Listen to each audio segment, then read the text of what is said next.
community. I'm Kai, and you hear me right. I'm again recording an English-speaking podcast. I checked it. In fact, that the last published one dates back to October 2021. I mean, although there have been some English-speaking streams for our Level Up events in between. And I even recorded an English-speaking podcast with Mercedes-Benz a couple of days ago. But yeah, it's quite a while that you even hear it published in our podcast format. Of course, I'm very happy to have very special guests here today. Two of them, actually. The one you probably know already, that's Frank, had a podcast with Andreas already. And additionally, I have the honor to introduce a second guest, and that's none other than one of the top 50 leading women in technology 2021 from Norway, Anja. So Anja and Frank, very happy that you both are here, that you record this podcast together with me. And yeah, how are you doing? Yeah, thank you. It's great being here. So I guess I'm to blame for that it's not in German. Sorry no, about that. not blaming. That's why it makes so special. Or I mean, we're not having the top 50 leading women in technology every day or every week in our podcast. So I really like to make this exception, more or less. Yeah, thank to you. having famous guests here, I switch. Really likely to English for you. Yeah, we're glad to be here.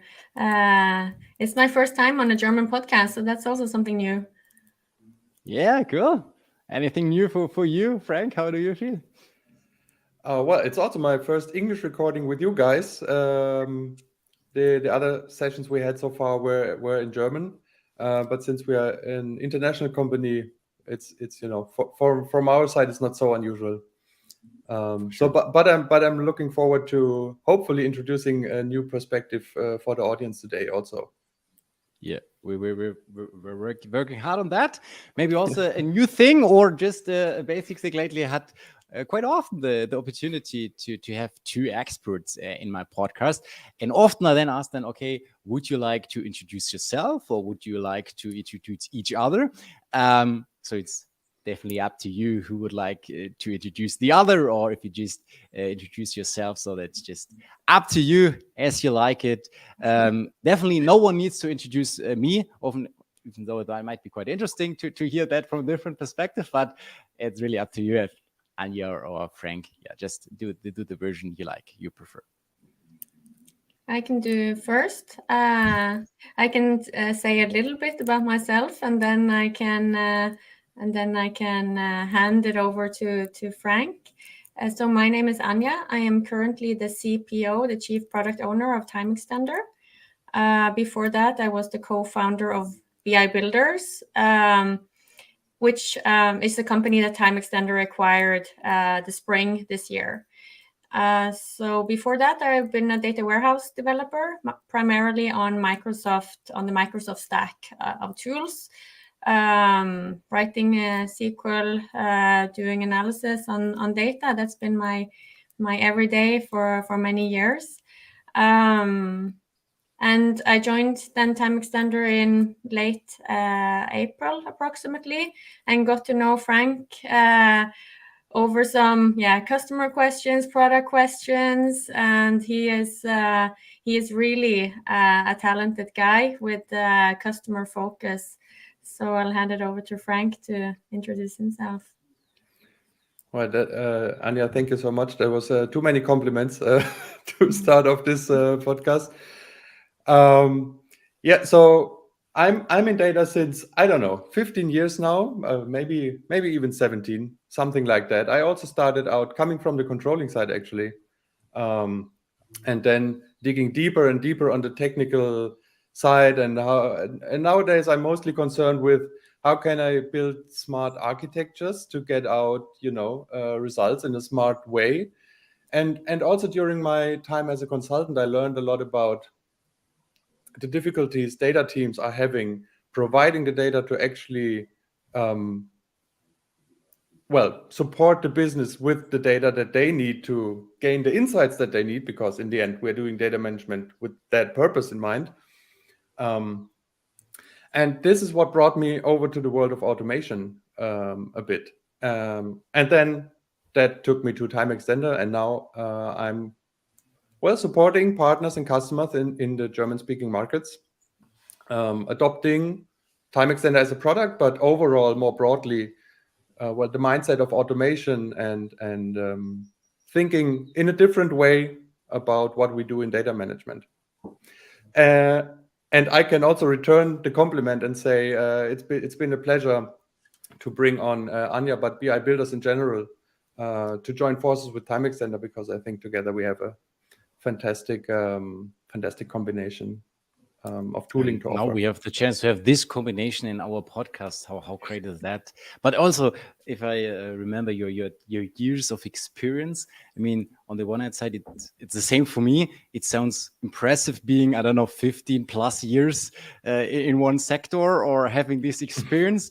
But on the other side, it says, whoa, we're getting quite old. But anyways, that's always... Let's not talk about that side.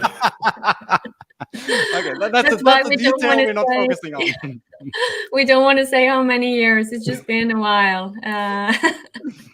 Yeah, and even one situation, Anja, what reminds me of one of our pre-talks that was even involving your daughter. And it was, you talked about an elective class in school, and that was about programming. You motivated your daughter together with your husband. Okay, come, go in this session, sign up. And then she ended up as being the second girl in this 250 sign-up class. So that's, of course, similar often to the ratio we have at some IT conferences, to be honest. But what really interests me, or what was really surprising for me, was the fact that this is still the case in our children's generation, more or less. So maybe we took this as a chance to motivate others, saying, okay, or maybe you can share your thoughts on that, but also why technology is not what many people think about. And maybe you can also include, as you often talk about TimeXtender, why it is so exciting to work for a technology company like TimeXtender. Maybe, yeah, from both of your directions.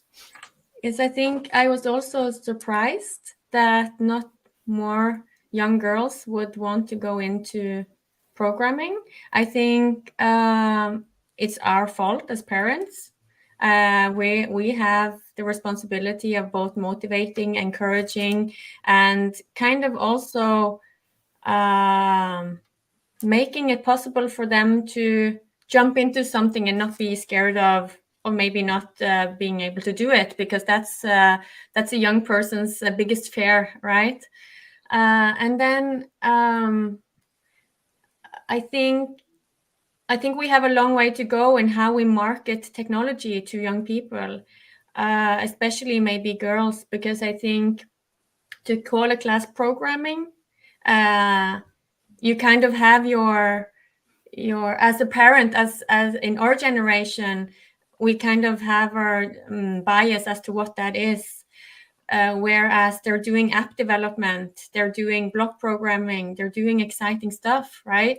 So why is it not called app development class, or something that actually is attractive, to try to make it more attractive as an elective class for more students? I think the other thing is most people who work in technology, like all of us, a lot of the things we do is communication. It's not writing code the whole time. It's not programming the whole time. Most of the times, it's like what Frank also pointed out. It's finding out what is the problem that you're trying to solve. And that is not an easy task to find out sometimes. I mean, you can spend a long time of finding out what is the exact problem. And then you have to design a solution, and then you program it. So programming is kind of just a language of where you implement, but it's not the task in itself. The difficult task is finding the problem and designing the solution. And I don't think that is linked to any gender at all. It should be open for both men, women, all ages, all everybody, because to find the best solution, we need that diversity. Not only in BI, but everywhere. Everywhere, 100%. And also the thing where an applicant saying, well, I'm a little older than the rest of you. Is it still possible to apply for you in a company? So there are a lot of biases always there. And I also like the fact that you say, well, it is more or less on us to motivate our children, because I often observe that also in topics like math or statistics or something like that. Oh, I was totally bad, my little daughter in that subject. So why are you so good? So you somehow often handing that over and not pushing her and motivating her, but say, oh, that's impossible that you're so good in that. So, and that's probably the same as you described it with programming, maybe renaming it, or but also let's moving down the barriers for the elder generation a bit. Yeah, Frank, what's your take on that, or what's so motivating, so exciting to work for a technology company like TimeXtender? Yeah, so well, I would say it goes more or less in the same direction. So as I said, I'm not a technology guy, let's say from education, right? So I started out I'm a business major from an education point of view, and I started out my career in tourism, right? So that's where I grew up basically. And I think the interesting part is, and everybody will have his or her own journey with regards to that. But I think it's, as Anja mentioned, most importantly to find the thing that interests you, and then within that area find a problem or something you want to do and accomplish and change or improve or whatever it may be. And then technology becomes a tool to do that, right? Instead of, oh, now I'm learning 10 years of technology, and then I'm really good at implementing the fastest way of X, Y, Z, whatever, but I have no idea about what it's supposed to do in the real world. And I think that's the way, let's say, computer science education still works in school, but also later in university. If you go to computer science courses, they are very generic, very abstract, very high level, and only very late in the process become they related to the real world, if at all. And I think it should be exactly the other way around. So I'm probably the nerdiest, tech guy, at least in our team. I'm pretty sure. But I am the business major, right? So I started from that point because I figured out this is the problem I'm kind of passionate about solving and helping out the organizations to improve. And I found the technology is a very good tool to do so. And I think working for the technology company side allows me to work on improving the tooling. And that's what's exciting me, but always with the end goal in mind. That's where the work that we do in TimeXtender, it's kind of meta, right? Because one is our customer's core problem, if you would call it a problem, which is getting data for insight and analytics and reports, right? That is our data warehousing and BI domain. So that is one problem that we need to solve, right? The other problem that we are trying to solve is the way you actually solve the first problem. What are the problems with that? Right? So it's one level up. So is there a problem with having 10 consultants on a task, or is there a problem with the methodology? Is there a problem with documentation? Where are there problems in that method of solving the first problem? Right? So we're kind of looking at the problem on a different level, but still the end goal is as fast throughput through that pipeline to the customer as possible. So like you say, Frank, it's building a tool to build the solution, right? So that makes it even more interesting. There's more flavors to what you can do. It's one level more complicated to explain to your family and friends. Exactly. Yeah, the elevator pitch for a non-tech is not easy. No, not at all. But maybe staying in this nerdy area or this nerdy topic area, if you observe, let's say the last 10 years or something, there were probably many talks or even podcasts talking about or predicting the death of the data warehouse due to new technologies, new approaches, real-time requirements, cost issues, whatever. Yet, I guess it still exists. So what's your take on that? Why is that still the case? It's mainly it's back to basics, right? So if we look at the basics from a transactional system, like an operational system standpoint, where you are modeling your data for input transactions.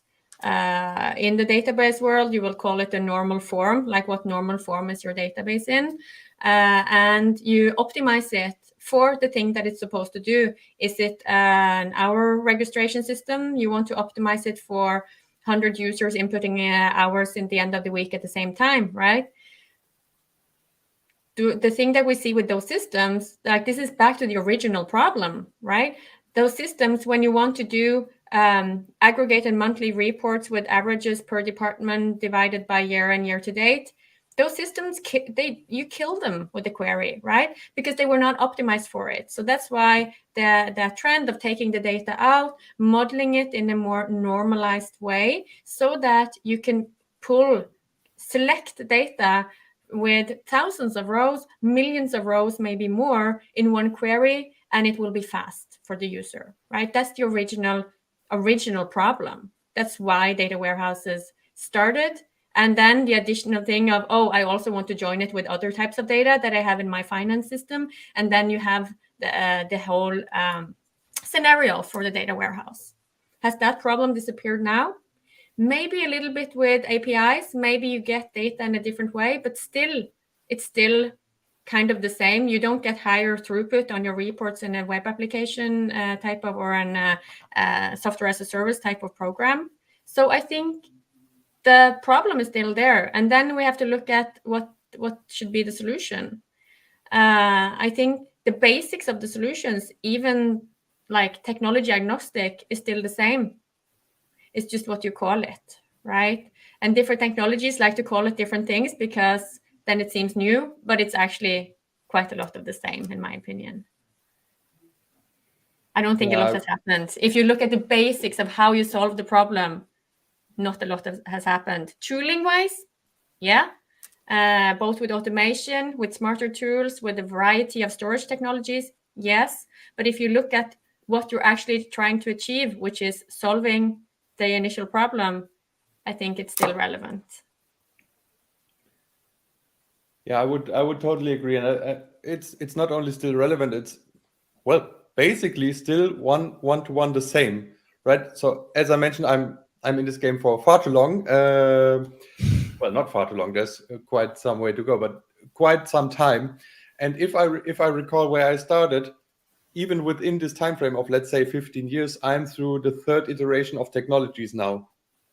But we are doing the same things, right? So first it was some kind of on-prem database server.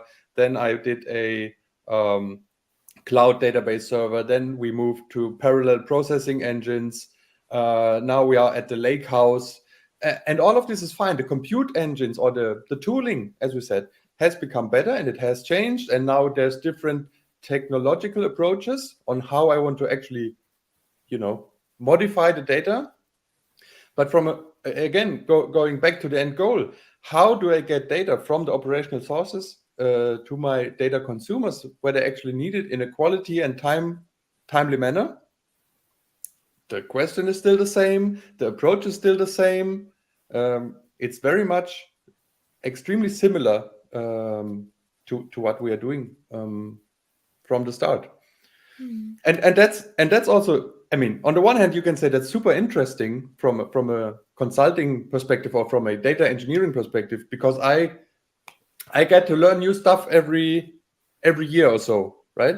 The other point of view is I have to learn new stuff every year or so, right? So if you enjoy it, that's fine. If your company can adopt it as fast, that's also fine. If you find enough colleagues who are willing to do that as well, that's also fine.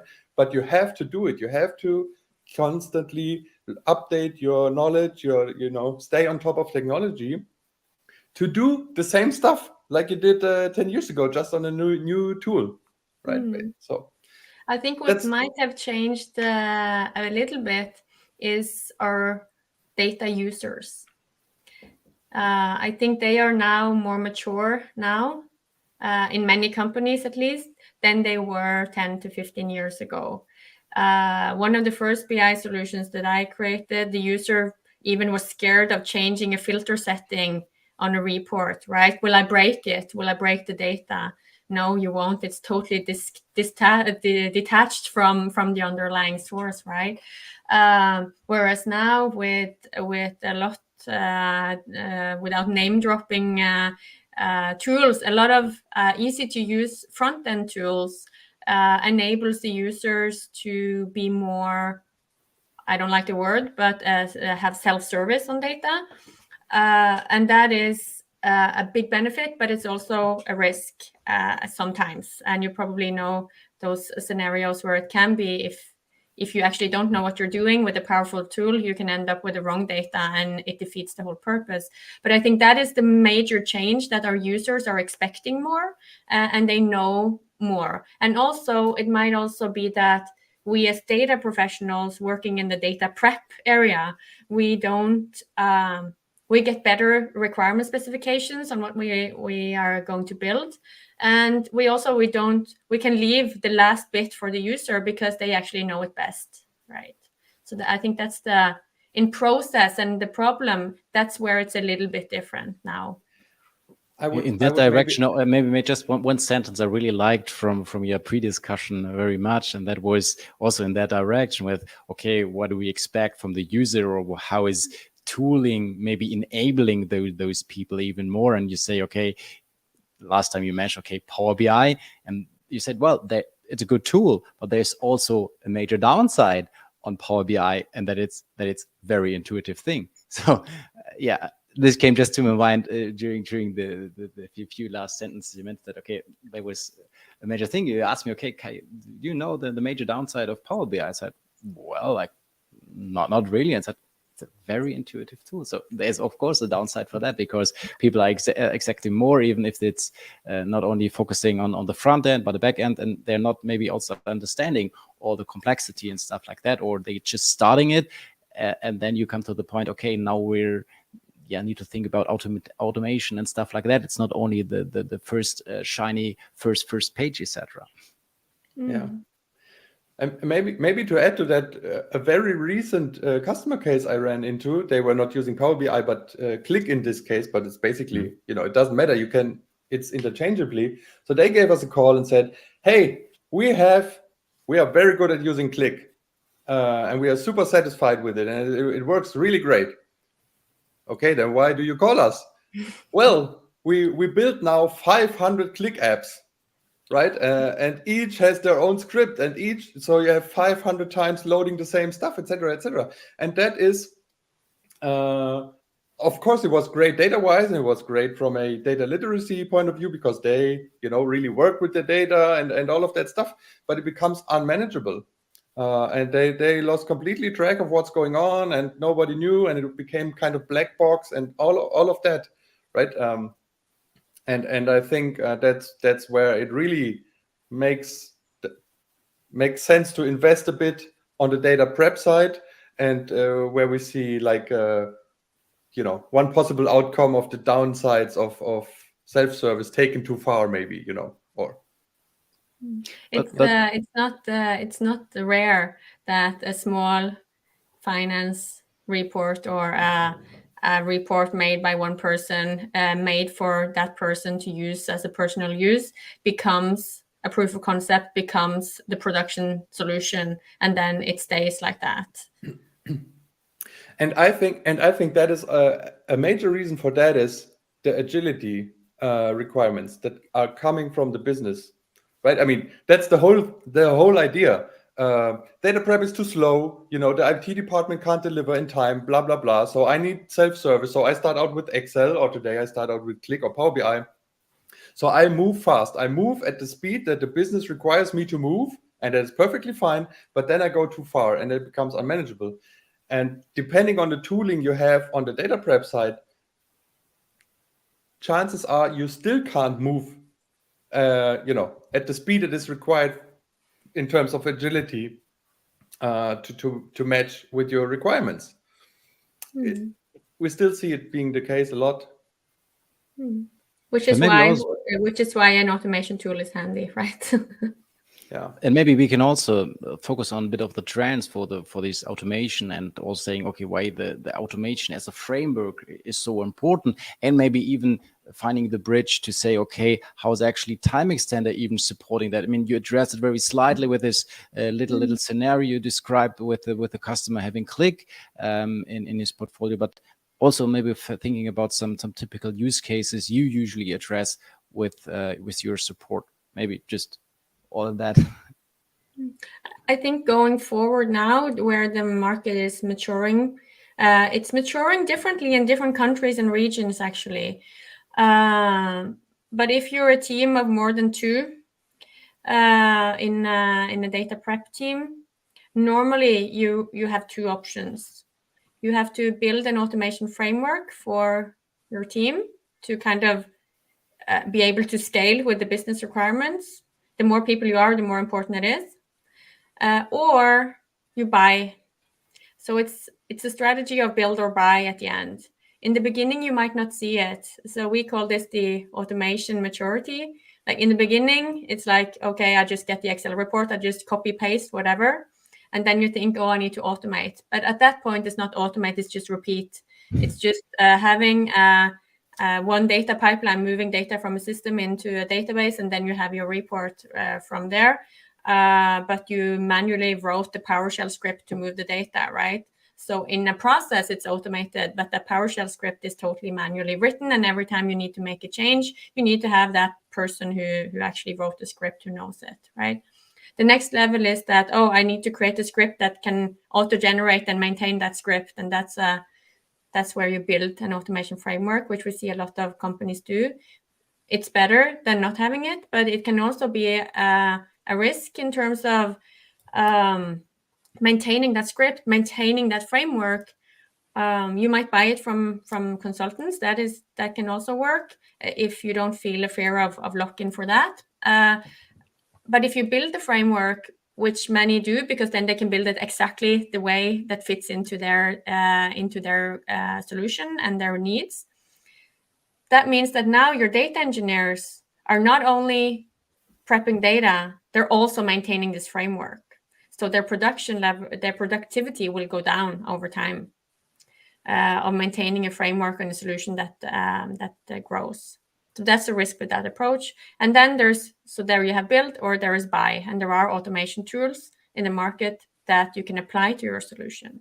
Okay, of course, then you have to pay. You have to pay something. It's like an outsourcing of the framework, but it's not only a framework anymore. Then it's a maintained software with a user interface and a user community and a different approach. Yeah, I would also think. Actually, I was at a conference just last week, SQL conference in Hanau. It's back after I think 2 years of pausing, and we gave a speech there together with one of our partners about automation, and then we went exactly through these maturity levels, and we were talking about what I call manual automation, right? Yeah. Because you think about, okay, instead of writing each pipeline myself, how can I have a script building the pipelines? And that is the first, I don't want to use such words here, but it really messes up your brain because that's the first time you have to abstract away. And it becomes really complicated.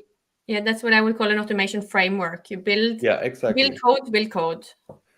Exactly. Build code to build code. Exactly. So you go into this direction and people were like, oh my God, okay, this looks powerful and it will scale to a degree, but it becomes really complicated really fast.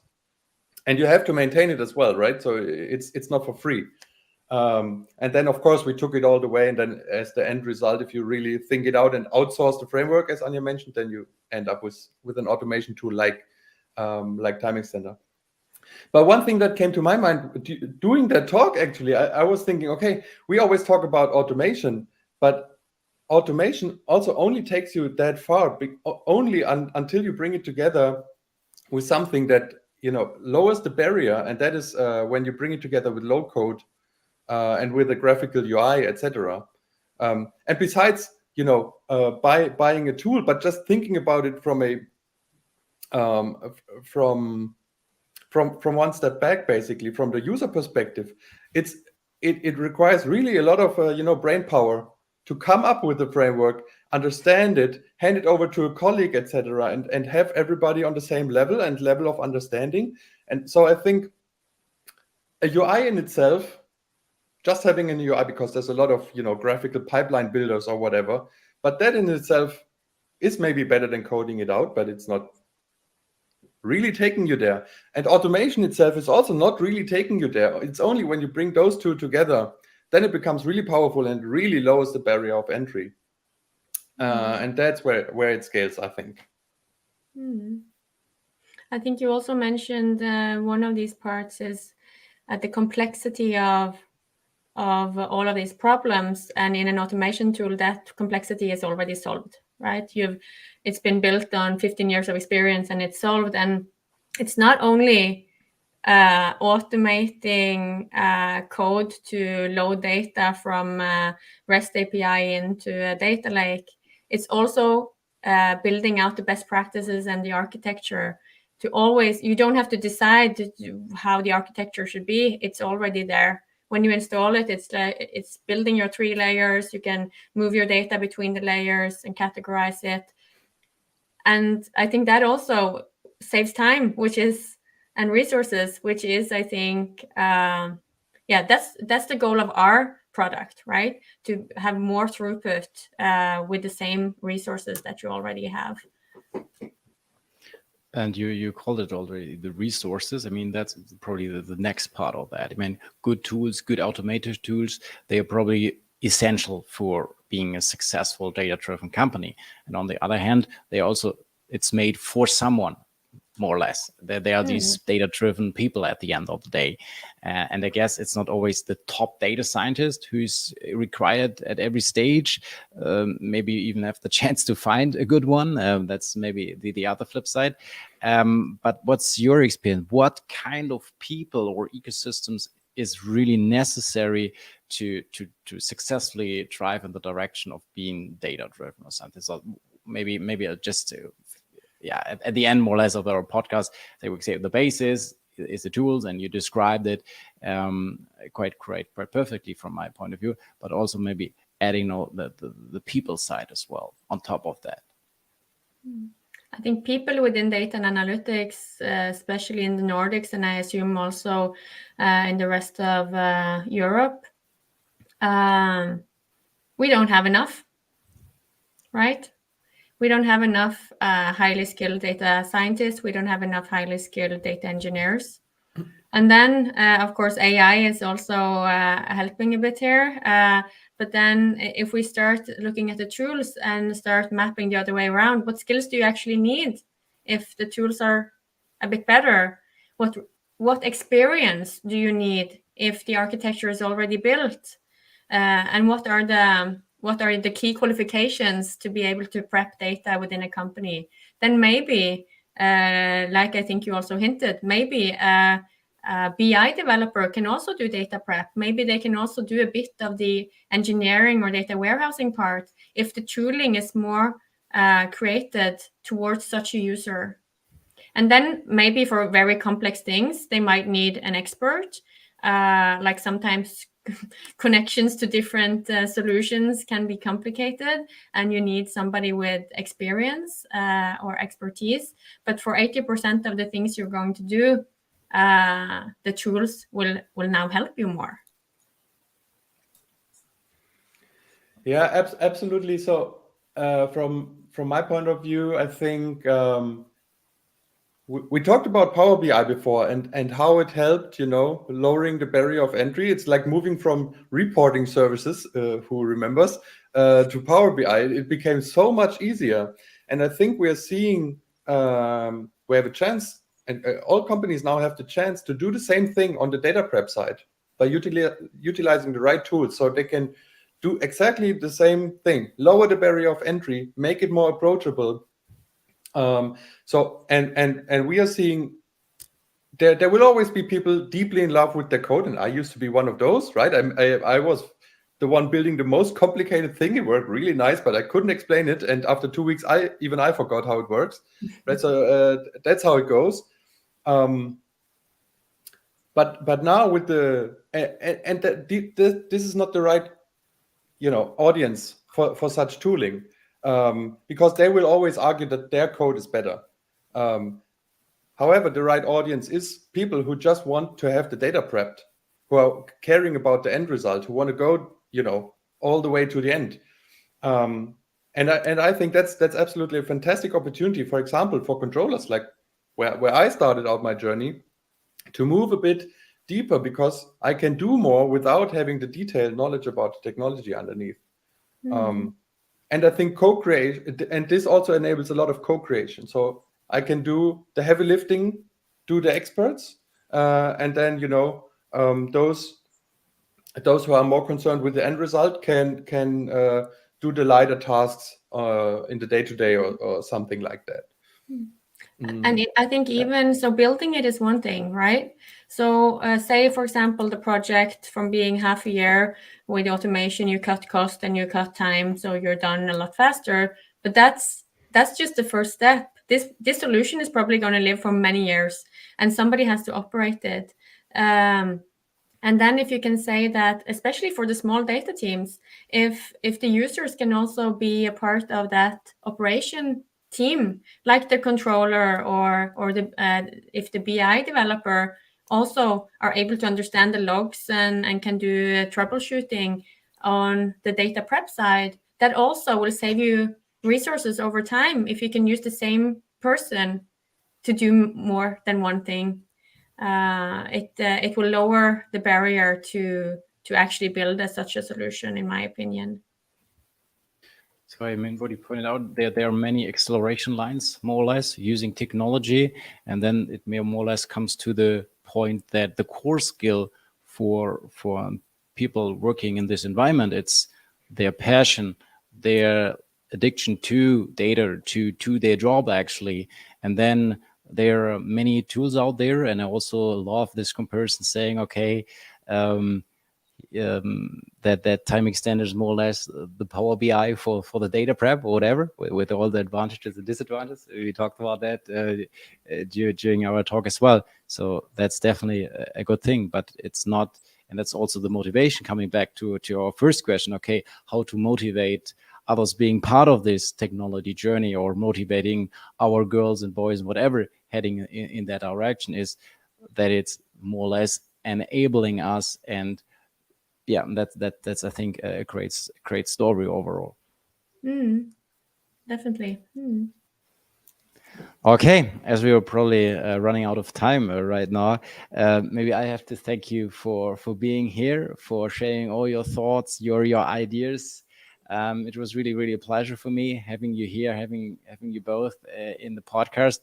And so yeah, let's stick with the good and the traditional things. That's why the last words remain, of course, to you both. Please don't say thank you or something like that, but yeah, share whatever you like. The stage is yours. I already say bye.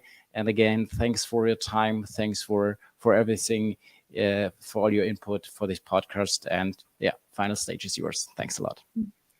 Thank you a lot for having us from TimeXtender, and thank that you. Was the thank you already. Yeah, and this I think if this was many years ago or before COVID, we might not even have been able to do this. We're also a company that's working fully remote, so we're used to sitting and watch each other on a screen. But that we can be on international podcasts, sitting wherever in the world, I think is also that was also a great concept with this. I will not use the words, of course, now, because now you reminded me not to. So what I would like to use as my last words is I would like to encourage everyone in the audience, when they are dealing with data in their day-to-day, to from time to time take a step back and reflect on whether not only are they doing the right things, but are they doing them in the right way? Is it efficient? Do they utilize the tooling that they have in the best way to really add benefit to the business? Because in the end, that's why we are doing data management. Reconsider from time to time, am I still working here on what is my passion and what I would like to add? And of course, while you're reflecting on that, think about automation and be smart about the way you do your work. Bye-bye.